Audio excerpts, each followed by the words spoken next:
Welcome to wild wolf. నేను మీ జాకిర్ హుస్సేన్. ఈ మధ్యకాలంలో హీరోలంతా రెమ్యునరేషన్ పెంచేస్తుంటే నితిన్కి మాత్రం ఒక ప్రొడ్యూసర్ తమ్ముడు, ఒక ప్రొడ్యూసర్ కాదు దిల్ రాజు గారు. ఎస్. సో అయితే తమ్ముడు మూవీకి నితిన్ గారికి రెమ్యునరేషన్లో కట్ చేసినట్టు తెలుస్తుంది. సో దీని గురించి ఒకసారి డిస్కస్ చేద్దాం.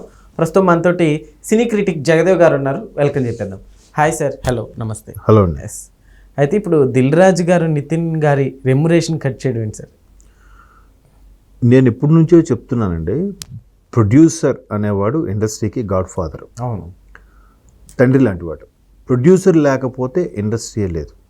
ఎస్. దీని మీద నాకు, నా మిత్రుడికి కూడా ఎప్పుడు ఆర్గ్యూ జరుగుతుంటుంది. నా మిత్రుడు ఒక డైరెక్టర్ ఉన్నాడు, ఒక 2-3 సినిమాలు తీశాడు, చాలా సినిమాలకి హోస్ట్ డైరెక్టర్గా కూడా చేశాడు. తన ఏమంటాడంటే, నా కథలో ఉన్న బలము, నా డైరెక్షన్లో ఉన్న సత్తా, దానివల్ల సినిమా వచ్చింది అని అంటాను. ఏదొచ్చినా ఓకే, మీరున్నారు, మీకు సినిమాలంటే ఇష్టం అనుకుందాం. ఒక 10 కథలు రాసుకున్నారు, 10 ఉంచుకున్నారు మీ దగ్గర. 10 కథలు రాసిన తర్వాత దాని యొక్క ఆ కథ ఒక సినిమాగా రూపాంతరం చెందాలంటే, లేదా కథ వెలుగు చూడాలంటే ఎవరు కావాలి? ప్రొడ్యూసర్. ప్రొడ్యూసర్ అనేవాడు లేకపోతే ఆ కథ నువ్వు ఎంత గొప్పదైనా ఎన్నాలైనా అది అలాగే ఉంటుంది కదా. అవును. కాకపోతే చాలామంది చెప్తారు సినిమాకి కథే ప్రాణం, కథే హీరో అని అంటారు. నిజమే, కథే హీరో, కథే ప్రాణం, కథ చుట్టూనే నడుస్తుంది. మంచి కథ ఉంటేనే సినిమాను ఆడుతుంది కూడా. కానీ ఆ కథ వెలుగులోకి రావాలంటే దానికి ఒక ప్రొడ్యూసర్ కావాలి. అవునా? కథ ఒక్కటి పెట్టుకొని చేస్తే సినిమా అయిపోతుందా? ఆ దర్శకుడు దాన్ని డైరెక్ట్ చేయాలి, ఛాయాగ్రాహకుడు, cameraman, choreographer, stills, stunts, editing, ఎన్ని 24 క్రాఫ్ట్స్ కలిస్తే కదా. ఈ 24 క్రాఫ్ట్స్కి డబ్బులు ఎవరు ఇస్తారు? ప్రొడ్యూసర్ ఇస్తేనే సినిమా రూపాంతరం మొత్తం. ఇప్పుడు చాలామంది ఏం చెప్తారంటే, పిడికిలి ఎట్లా అన్ని వేలు కలిస్తేనే పిడికిలి. ఇది ఒక్క చిటికల వేలు కలిస్తే పిడికిలి, ఈ బొట్టల వేలు ఒక్కటి కలిస్తే పిడికి. బొట్టల వేలు బలమైందే, ఎలా అంటే చూపిస్తాం థమ్స్అప్ అని. కానీ ఇది కూడా కలిస్తేనే పిడికిలి. చిటికల వేలు చాలా బలహీనంగా ఉంటుందో అనుకుంటాం, కానీ ఇది కూడా కలిస్తేనే పిడికిలి. అలాగే సినిమాకు కూడా అన్ని క్రాఫ్ట్స్ కలిస్తేనే. బట్ ఈ అన్ని క్రాఫ్ట్స్ కలవాలంటే ప్రొడ్యూసర్ అనేవాడు ఉండాలి. ప్రొడ్యూసర్ అని ప్రొడ్యూస్ చేయకపోతే ఇవేవి. సో ప్రొడ్యూసర్ అనేవాడు ఇండస్ట్రీని శాసించేలాగా ఉండాలి ఎప్పటికీ. అంతే కదా. ఇప్పుడు మీరు కంపెనీ పెట్టారండి, మీ కంపెనీ పెట్టుకున్నాక మీ కంపెనీలో మీ రూల్స్ ఫాలో అవుతారా, లేదంటే మేనేజర్ రూల్స్ ఫాలో అవుతారా? మీ రూల్సే ఫాలో. మీకు ఏది నచ్చితే అది మీరు మీ వర్క్ ఇలా చేయండి, ఇలా చేయండి, బిజినెస్ ఇలా డెవలప్ చేద్దాం ఆ కంపెనీ ఓనర్ ఆలోచిస్తాడు. అలాగే సినిమాకి, ప్రతి సినిమాకి ఓనరు ప్రొడ్యూసర్. అవునా? మ్యూజిక్ డైరెక్టర్ కూడా డబ్బులు ఇస్తే కానీ కంపోజ్ చేస్తాడు, అలా చేయడు కదా. ఆ మ్యూజిక్ డైరెక్టర్ మళ్ళీ సింగర్స్కో ఆ ఇన్స్ట్రుమెంట్స్ వాయించే వాళ్ళకి ఆయన డబ్బులు ఇచ్చుకుంటాడు. బట్ మ్యూజిక్ డైరెక్టర్కి ఎంత లంసమని ఇచ్చేస్తాడు కదా. సో అలాంటి ప్రొడ్యూసరు ఒకప్పుడు ఒకసారి సోషల్ మీడియాలో వైరల్ అయిందని చెప్తున్నాను. నాగేశ్వరరావు గారు, రామారావు గారు అంతకన్నా గొప్పనట్లు ఉన్నారండి. తర్వాత తరంలో వచ్చారు, బట్ ఆద్యులు కదా వాళ్ళు ఇండస్ట్రీకి, తెలుగు ఇండస్ట్రీకి. అంటే చెన్నై నుంచి హైదరాబాద్ రావడానికి కూడా కారకులు అటువంటి మహానుభావులే వాళ్ళు. అప్పట్లో చేసినప్పుడు ప్రొడ్యూసర్ కుర్చీ మీద కూర్చుంటే వాళ్ళు కింద కూర్చుని ఉన్నట్టుగా ఫోటోలు మనం చూసాం. బట్ ఈరోజు ఇండస్ట్రీ ఎలా అయిపోయింది? హీరో ఓరియంటెడ్ ఇండస్ట్రీ అయిపోయింది. ఈ హీరో ఇంత కలెక్షన్స్, వీళ్ళకి ఇంత ఓపెనింగ్స్ అని. సో ఇప్పుడు పరిస్థితి ఎలా మారిపోయిందంటే, hero oriented pan India culture ఒకటి వచ్చేసింది. ప్రతి సినిమా కూడా పాన్ ఇండియా రిలీజ్ చేస్తున్నారు. ఒకవేళ పాన్ ఇండియా లేని రోజుల్లో కూడా కొంచెం వెనక్కి వెళ్తే మన సినిమాలన్నీ కూడా డబ్ అయ్యేవి, తమిళ్లో కానీ హిందీలో కానీ.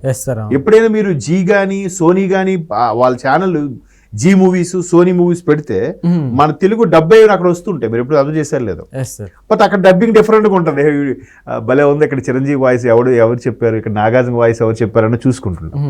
సో అట్లాగా ఉండేది. బట్ ఇప్పుడు వీళ్ళే రిలీజ్ చేస్తున్నారు కాబట్టి అక్కడ ఓటీటీలో ఎంత క్రేజ్ ఉంది, శాటిలైట్లో ఎంత క్రేజ్ ఉంది, నాన్ థియేటికల్. థియేటర్కి సంబంధించి ఓపెనింగ్స్ కూడా ఇప్పుడు ఎలా ఉన్నాయి? ఈ శుక్రవారం రిలీజ్ అయితే మళ్ళీ శుక్రవారం ఆడుతుందా? శుక్ర శని అది 3 రోజులు బాగా ఆడిందా సినిమా, లేకపోతే లేదు కదా. సో ఇట్లాంటి పరిస్థితుల్లో ప్రొడ్యూసర్లు అన్ని బేరీజ్ వేసుకుంటున్నారు. ప్రతిదీ ఖర్చులు పెరిగిపోతున్నాయి. ప్రతిదీ ఎంత పెరుగుతున్నాయంటే ఇప్పుడు ఎంతమంది వస్తే అంతమందికి కార్వాన్లే. అరే పోనీ హీరోలు హీరోయిన్ మెయిన్ లీడర్లు పెట్టినా అని అర్థం ఉంది. అరే ఇవాళ రేపు జబర్దస్త్లో చేసిన సూపర్ స్టార్ కమెడియన్లు కూడా సినిమాలు యాక్ట్ చేస్తే వాళ్ళకు ఒక క్యారవాన్ అంట చూడండి. దీనివల్ల ప్రొడ్యూసర్ ఎంత చితికిపోతాడండి. ఇది చాలదన్నట్టు ఆ హీరో కానీ ఆ హీరోయిన్ కానీ ఆ క్యారెక్టర్ ఆర్టిస్ట్ కానీ వాడికి ఒక అసిస్టెంట్ మేకప్ మ్యాన్, ఒక అసిస్టెంట్ మేనేజరు, ఒక అసిస్టెంట్ బాయ్, వీళ్ళకి కూడా ప్రొడ్యూసర్ ఇచ్చి పే చేయాలట. ఎంతకని ఎక్కడ చేస్తాడు ఎంతకని. పైగా ప్రతిదీ నిర్మాణం ఖర్చులు పెరిగిపోయాయి. ఎంత పెరిగిపోయాయి మీరు ఏది కూడా అబ్జర్వ్ చేయండి. Before corona after corona, before కరోనాకి ఆఫ్టర్ కరోనాకి ప్రతిదీ కూడా 50% రేటు పెరిగిపోయింది. 50% తక్కువలో, కొన్ని 60-70% పెరిగినవి కూడా ఉన్నాయి. బెస్ట్ ఎగ్జాంపుల్ బంగారమే. సో ఎంత నిర్వహణ వ్యయం పెరిగిపోతున్న ఈ రోజుల్లో ప్రొడ్యూసర్ అనేవాడు ఎప్పటికైనా జాగ్రత్త పడకపోతే ఇండస్ట్రీయే ఉండదు. ఎందుకు ఇండస్ట్రీ ఉండదు? ఈ ప్రొడ్యూసర్ అనేవాడు సినిమా తీస్తే కదా ఇండస్ట్రీ నడిచేది. ఈ ప్రొడ్యూసర్ అనేవాడు ఇవాళ ఒక 10 కోట్లు పెడితే ఆడికి ఒక 12 కోట్లు అని వస్తే 2 కోట్ల లాభం అంటే మరి ఈ 10 కోట్లతో మళ్ళీ ఇంకో సినిమా తీస్తాడు. అయ్యో 10 కోట్లు పెడితే కనీసం 2 కోట్లు కూడా రాకపోతే ఆడికి సినిమా ఏం తీస్తాడు? సైలెంట్ అయిపోతాడు. అంటే ఒక ప్రొడ్యూసర్ కనుమరుగు అయిపోయినట్టేనా? అలాగా ప్రొడ్యూసర్లలో కనుమరుగు అయిపోతే ఇండస్ట్రీ ఏముంది? ఏ హీరోకి ఆ హీరో వాడు సొంతంగా పెట్టుకొని తీసుకోవడం. బాబు నేను అనుకుంటున్నాను నాకు నచ్చినట్టుగా నువ్వు డైరెక్ట్ చేయాలి, కథ చేయాలి.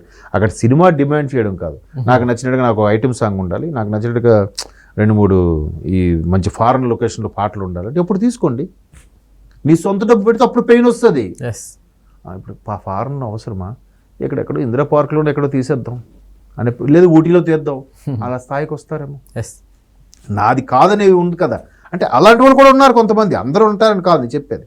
సో అట్లాంటి పరిస్థితుల్లో దిల్ రాజు లాంటి వాళ్ళు ఇప్పటికే 30 పైచీలకు సినిమాలు ప్రొడ్యూస్ చేశాడు కాబట్టి, అందరితో తల్లో నాలుగులాగా ఉండే వ్యక్తి కాబట్టి, అప్పటి జనరేషన్కి ఇప్పుడు జనరేషన్కి కూడా వారధిలాగా ఉండే వ్యక్తి కాబట్టి, డిస్ట్రిబ్యూషన్ నుంచి ఈ ప్రొడ్యూసర్ అయిన స్థాయికి వచ్చిన వ్యక్తి కాబట్టి, అన్ని సాధక బాధలు కాబట్టి నితిన్ గారు తమ్ముడు సినిమాకి చెప్పాడండి, సార్ ఇట్లా ఉంది థియేటికల్గా కొంత ప్రాబ్లం, అప్పుడు దాని గురించి మాట్లాడుకోండి. ఇప్పుడు థగ్ లైఫ్ సినిమా ఉంది, థగ్ లైఫ్ సినిమా ఆల్మోస్ట్ 130 కోట్లు 120 కోట్లకు నెట్ఫ్లిక్స్లో కొనుక్కున్నాడట ఓటీటీ రైట్స్. ఈరోజు సినిమా బాగాలేకపోతే వాడు నెట్ఫ్లిక్స్ కూడా ఏమంటున్నాడంట, అస్సలు సినిమా వరస్ట్గా ఉంది, మినిమం ఓపెనింగ్స్ కూడా రాలేదు, నీకు తిరిగి నాకు 30 కోట్లు ఉంచుకుని 100 కోట్లు తిరిగిస్తేనే మీ సినిమా రిలీజ్ చేస్తాం, లేకపోతే నేను చేయనని చెప్పాను. చూసారా గేర్ మార్చేసాడా? వాడికైనా నష్టమే కదా. సో ఇప్పుడు ఇంక రూల్ మారిపోద్ది ఏముంది, సినిమా హిట్ అయితే మేము కొనుక్కుంటాం, హిట్ అవ్వలేదా కొనుక్కోం, హిట్ అయినా ఓటీటీలో చేస్తాం, వచ్చిన తర్వాత షేర్ 50-50 60-40 ఏదో పెట్టుకుంటాం, 55-45 పెట్టుకుందాం అని చెప్పి పెడతారు. చూసారా ఖర్చు పెరిగిపోయి ఇప్పుడు ఓటీటీ వాడు కూడా ముందెంత కొనేసి తర్వాత వాడికి కలెక్షన్స్ రాకపోతే వాడు తల మీద తుడ్డు కూడా వేసుకోవాలాడు కదా. సో అందుకు దిల్ రాజు గారు లాంటి వాళ్ళు నితిన్ గారికి చెప్పి కట్ చేసిన ఓపెన్గా చెప్పారు, దాన్ని నితిన్ గారు కూడా యాక్సెప్ట్ చేయడం, అది హీరో ఇండస్ట్రీని కాపాడుకుందామనే హీరో లక్షణంలో ఐ అప్రిషియేట్ నితిన్ గారు. ఆయన కూడా యాక్సెప్ట్ చేశాడు, తప్పే ఉంది. ఎందుకంటే ఆయన రీసెంట్గా ఒక సినిమా తీసి కాల్చుకున్నాడు. రీసెంట్గా ఒక సినిమా ఏదో వచ్చింది, ఆయన ఇప్పుడు వాళ్ళ సిస్టర్ ఎవరు ప్రొడ్యూస్ చేశారు ఆ సినిమాకి, శ్రీలీల హీరోయిన్.